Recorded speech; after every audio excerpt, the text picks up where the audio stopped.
Good evening and welcome to the rest of the news. We have a really outstanding program for you this evening, and Zach Kendall is helping us out as our special guest. Yep. Zach, we appreciate you jumping in here. Yep. Short notice, but it's all good. Now, the thing that really got me interested in this program, this subject for the program, is a letter I received from Colonel Oliver North a week or so ago, and he's talking about the chaplains. Mm-hmm. And he's saying, well, the chaplains were put in the military by George Washington, and they've been there for a long time. Yeah, and I know a chaplain, as a matter of fact. They're one of my friends from back in my high school years, and also he goes to the same university that I attended. His dad was a chaplain in the military, and those chaplains, they have to go through the same sorts of basic training as the regular soldiers do.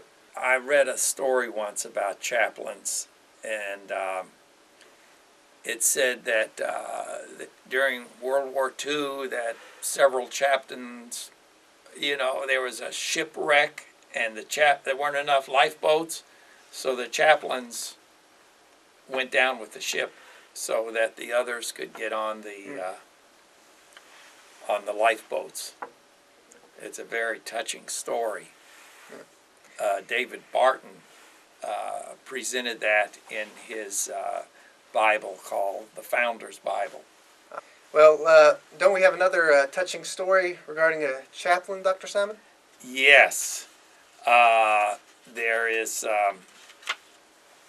a chaplain who was in the military for several years, mm-hmm. and I think he was in the regular armed forces part of the time, and then he was asked a question. It may have been a setup question by a group of Navy personnel, and they asked him a question, about the Bible, and he answered it, and they didn't like what he said, so mm-hmm. they're trying to kick him out of his career. Well, it kind of reminds me with regards to the whole setup question issue.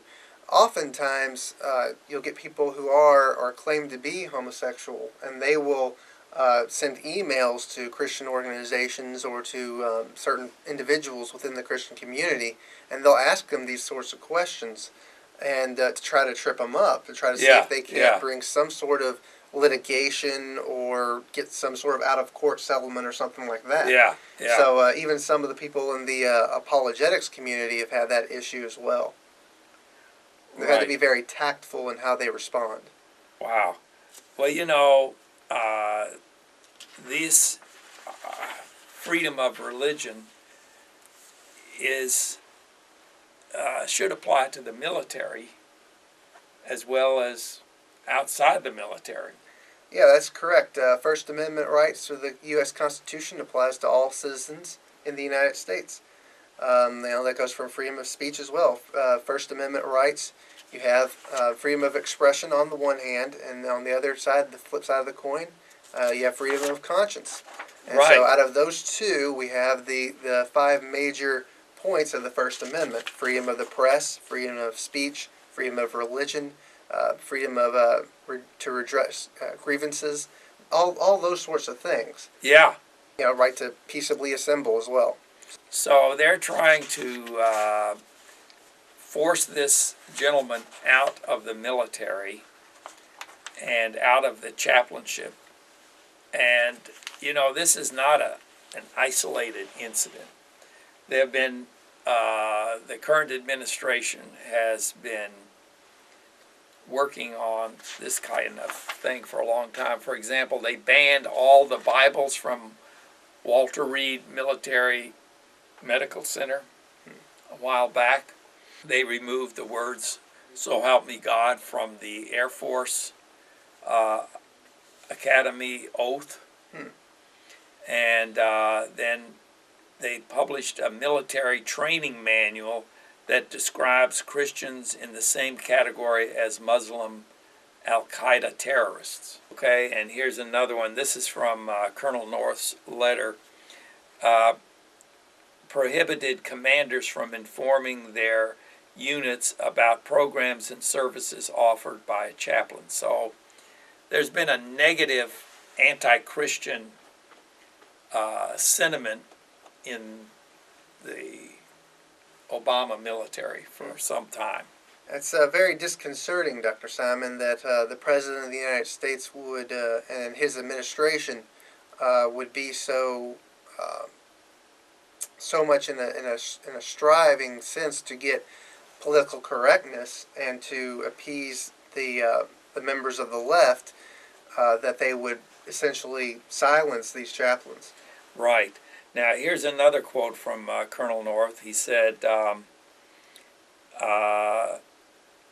that there was a gentleman named Mickey Weinstein who was working with the Obama administration, and this gentleman said that chaplains and soldiers who share their faith are guilty of treason.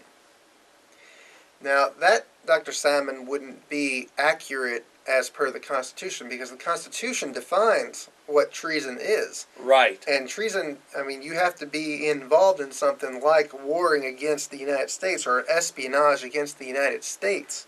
Right. For some reason, I find it hard to believe that sharing one's faith, in the sense of sharing one's Christian faith, would qualify as one of those things. Because no, I mean, absolutely not. So that's why he put that in here. That when I remember, this was several months ago, that this Mickey Weinstein, who is working with the administration, said that, made this statement that chaplains and soldiers sharing their faith are guilty of treason. that sounds to me like hyperbolic rhetoric, Dr. Simon. Well, I know, but he said it. I remember it was in a lot of publications when he said that. And that's why we have this program today, is to expose how the current administration is turning the Constitution on its head. Well, you know, Dr. Simon, there's been something that the left has politically wanted to do, and they've been good at it to an extent, and that is that they've always seemed to want to redefine what certain words mean. You know, right. Redefine what the word, for example, what the word gay means itself. I mean, if you go back and you read old literature from like Mark Twain and stuff like that, where gay meant happy or fun. Yeah. And so then the homosexual community, a long time ago, adopted that word to describe themselves, Right. and to try to carry over that positive connotation from what the word used to mean. And so now it means homosexual instead of fun or happy, but they still want to portray the idea and the notion that that homosexuality is a happy, fun thing to do. Right. You know, the American Family Association worked with a converted homosexual that came out of the lifestyle, and they made a movie about this, and it said something about it's not gay. Mm.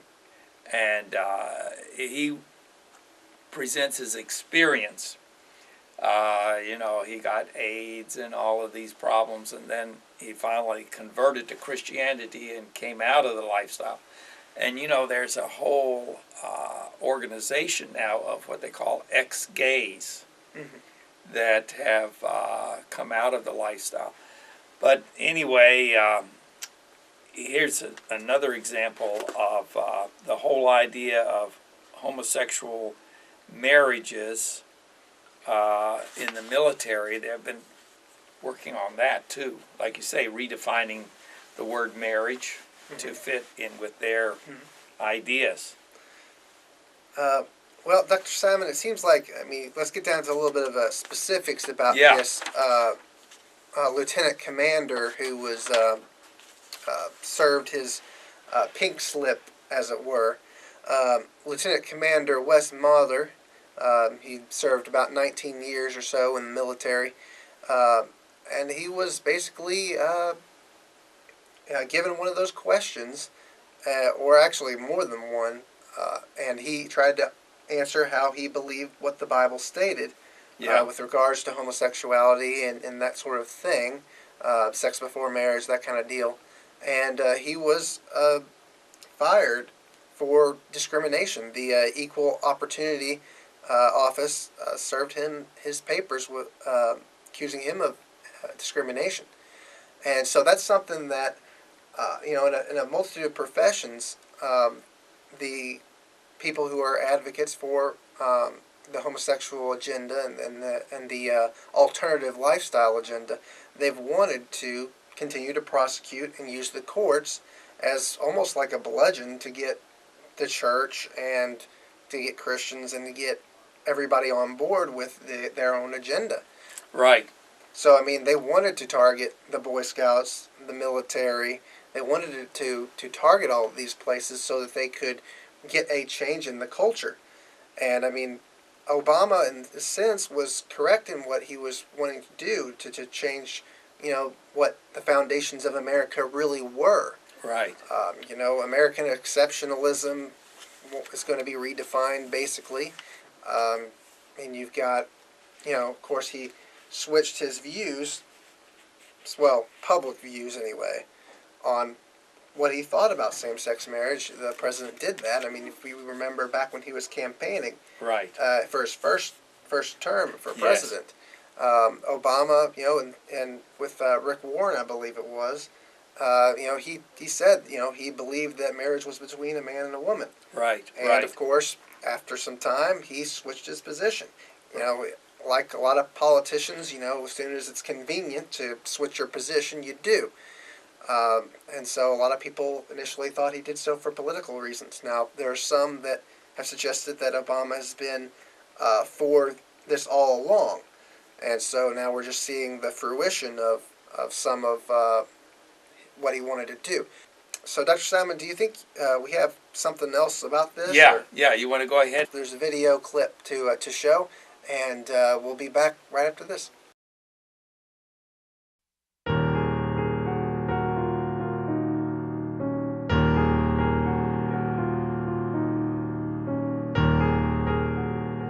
It was there in 1990 that I got out of the Marine Corps and followed the calling that God has put on my life to be a minister. There's a certain breed of soldier, sailor, airman, Marine that thinks, I want to continue to serve my country, but I want to be the guy that helps the people that are struggling through those times. I'm proud because my husband has been able to bring hope to so many literally thousands of people who might be going off into a very dangerous operation. And for me to be able to serve them is the highest honor. Knowing what I know about Chaplain Motter, reading his service record, seeing the awards he's received, the decorations he's received, the accolades, the fitness reports and evaluations, the letters of recommendation, and to see these allegations and accusations that are now before him, that the Navy is trying to use against him, I can't comprehend how this is happening to this American hero. In early 2014, a very small number of sailors in private counseling sessions asked Chaplain Motter about the spiritual nature of certain personal conduct. He answered according to the teachings of his denomination. These individuals did not agree and complained. In today's politically correct climate and against federal and military code, Chaplain Motter was unlawfully relieved of duty and threatened with the end of his career. When I think that I was ministering to Navy sailors and Marines and SEALs over time, and for the Navy to detach me for cause, I feel betrayed. I feel dishonored for my 15 years, now almost 20 total, of my service to my country. To have deployed overseas multiple times, all over the globe, in support of our Navy SEALs, in support of our Marines, for the Navy to be so willing to just crumple that up and throw it in the trash all because a 19-year-old, a 20-year-old didn't hear something that they wanted to hear, is unbelievable.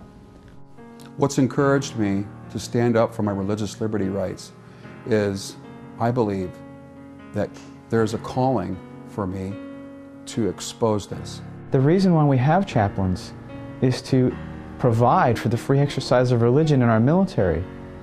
And to see those very chaplains now have their free exercise rights taken away, if that's allowed to stand without challenge, then we've all lost. My husband's not a quitter. And walking away is not courageous. If the Navy is permitted to punish and remove a chaplain under these circumstances, then everything that we know to be true about our Constitution, about our federal laws, about the military laws and regulation, and about the military itself, that all becomes meaningless. My hope and prayer is that truth will prevail, religious liberty can be restored, and what is taken away from us, my First Amendment rights, my freedom of speech, and for me to be able to operate as a military chaplain, an ordained minister with my church to our American military men and women. And that has to be the outcome. It has to be the outcome because that's who we are as America.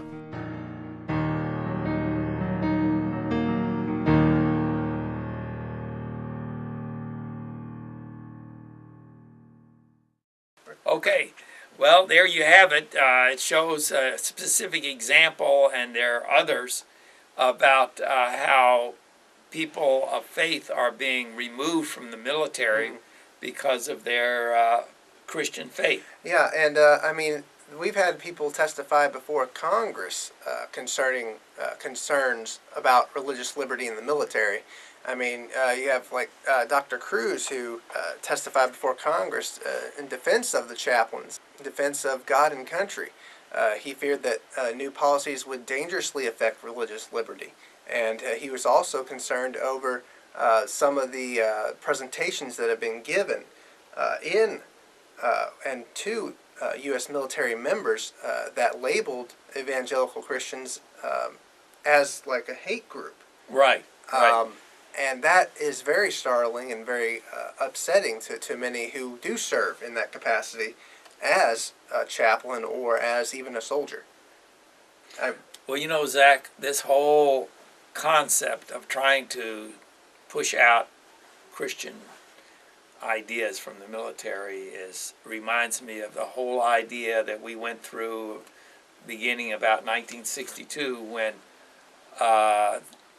you know, prayer and the Bible and Ten Commandments and creation science were all pushed out of our public schools.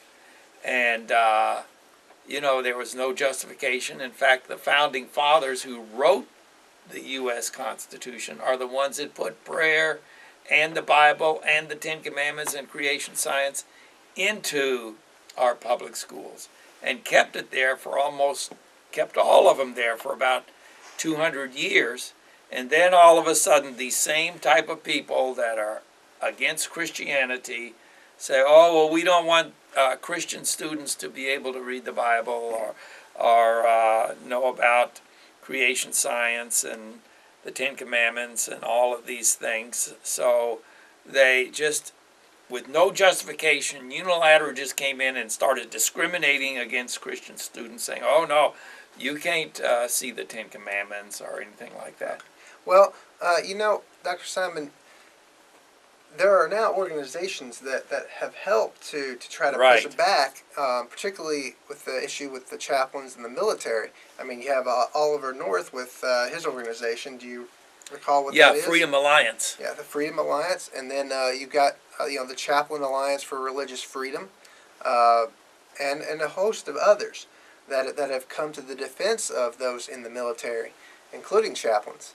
So, I mean, I think that's a good step forward to make, where we're organizing a defense so that we can defend the First Amendment rights, freedom of expression, religious expression specifically, of these chaplains. Right, and you know, it's not just an idea of religious freedom. There are some very severe consequences that our country has gone through since prayer was taken out of the public school. For example, the academic freedom, we used to be the top schools in the world. Now we're 25th and falling all the time. Then you had the crime. You know, when I was growing up, you didn't, if you left your house or your car, you didn't have to lock the door. You could walk through the inner city and nothing would happen. Those days are gone. And then, of course, you got the whole drug culture. Yeah, as a matter of fact, I was at a meeting recently. There was a police officer there, a local LMPD, and he was saying how for the south end of Louisville specifically, you know, they were having issues with heroin, and this was just him, Unbelievable. LMPD, Yeah. basically, officer basically saying this, and saying, yeah, I mean, we've seen people who've tried to shoot up needles in their cars in broad daylight, shooting up heroin. And he's trying to caution people, and again, they've tried to get even the media, local media, also on alert for this, saying, hey, these people are panhandling, and they're panhandling for heroin. But, I mean, that just goes to show you the state that people can be in, you know, and how low people can get to. And that's one of the reasons why the chaplains are so important, because you need that spiritual support there. And I think that's something that, you know, when you're put in the line of duty, when you're put in situations where it's, you know, it's give or take, live or die, you need some spiritual support. Absolutely. And that's what the chaplains are there for. I mean, and even some estimates even range that, you know, hundreds of chaplains have even died in the line of duty as well. So, I mean, it's not as though they're, you know, all just weaklings or secretaries who are just taking notes. I mean, this is something that is a serious issue, and I mean, it's always good to have a community of support. You know, you talk about the military as being a band of brothers, that kind of thing. And that, I think, is an important thing to stress, that, you know, yes, you have unity, but you also have a spiritual support system that you can turn to and say, okay, yeah, I've got questions about this, you know, I've got doubts about, you know, whatever, my faith, or I've got, you know, I've got to, you know, communicate with my loved ones, help me communicate a little bit better with them, tell them, you know, how things are going, and how they can pray for me, you know, and somebody to pray with them as well. Right. Especially if they're a person of faith themselves. When you get to the point like 1962, when this country says, well, we're so smart, we don't need God anymore. We don't need the Ten Commandments. We don't need prayer. We don't need the Bible. We don't need creation science. And basically kick God out of our country, beginning in schools and working your way up. Well, there are just horrendous consequences to that we, you know, the chickens are coming home to roost, and it's time for us to work together to try to, you know, get back to one nation under God. Yeah. But, I mean, like, going back to what I was saying about, you know, the whole band of brothers thing, and about, you know, being in the line of fire, I mean, there's this saying, you know, that there aren't any atheists in foxholes. I mean, that's not necessarily a good saying to use in reality, but there's a sense in which, you know, when you're in the line of duty, you're all in a foxhole. You're all in a trench. Exactly. You're all together, and you're all fighting for the country, and you're fighting for each other as well. You know, that's why, you know, they say that, you know, if at all possible, you don't leave a man behind. Right. You know, right. and you know, there have been incidents where people have, you know, they've sacrificed themselves for others that are serving in the military, and other cases in which, you know, they lived through those things. I mean, there was somebody who came and spoke, I recall, at the university I used to attend, that did a speech after he had recovered from all of that. And he had a very good testimony. I wish I could remember his name, but I can't right now. But, I mean, you know, but you have these incidents that happen, and it's good to have some sort of spiritual support and to have somebody to talk to about these issues. And if you silence the chaplains, then that creates this sort of an effect, a chilling effect, just like when the government does this sort of thing to the media, and they try to silence the media, they try to kill stories. That's happened several times with CBS, where the government has just stepped in and CBS has just caved. They just caved, and they did not report the story because the government didn't want them to. And so, I mean, this is the kind of thing that the chaplains are dealing with now. So, I mean, there's a sense in which one would think that if you were in the media, you would be behind the chaplains because they're receiving the same kind of silencing that journalists have received, in the sense of it creating a chilling effect. Absolutely. I mean, and we're all in the same boat that, when they kicked God out of our schools, it wasn't just a handful of students that suffered. We're all suffering. And I remember something that J.F. Kennedy said, President Kennedy. He says, a rising tide raises all boats. And by that he meant when the country is prosperous and there's freedom of religion and, that it helps everybody, not just a handful over here or a handful over there, but the whole country kind of rises when we get back to the Constitution and freedom of religion and freedom of speech and all these things, that it helps all of us. So I was always impressed with that statement he made. Yeah, JFK, a lot of people on both the conservative and the liberal spectrum like JFK. Some people would even call him the last of the actual presidents. But that may be going a bit far. But, I mean, JFK, he did stress, that we should think about what we can do for our country. Yes, that's right. And I remember that. That's one of those things as well. I mean, a lot of the chaplains in the military, they have a sense of patriotism as well, I mean, right. What they do, they see as an integral part of supporting the military structure. And in doing so, it helps defend the country. And I mean, you have to look at the whole thing, the whole military apparatus, and say, okay, how can we help defend the country from, from these foreign terrorists, from domestic terror, from those other countries that would challenge the United States, that would try to overthrow it, that would try to disrupt its interests. So, I mean, that's what this is all about, is, if you attack the chaplains, you are attacking the military structure. I mean, people may think that they have something better to replace it with, but the questions remain, what is that thing that you're going to try to replace the chaplains with? Right. How is it going to serve the same or better function that the chaplains have served? So, I mean, there's a host of questions that when you destroy infrastructure and you destroy the support systems, that you have to answer this kind of questions. Yeah. Well, listen, we're getting close to the end. I sure appreciate you, Zach Kendall, for helping with this tremendous program. We want to invite you to tune in again next week for the rest of the news.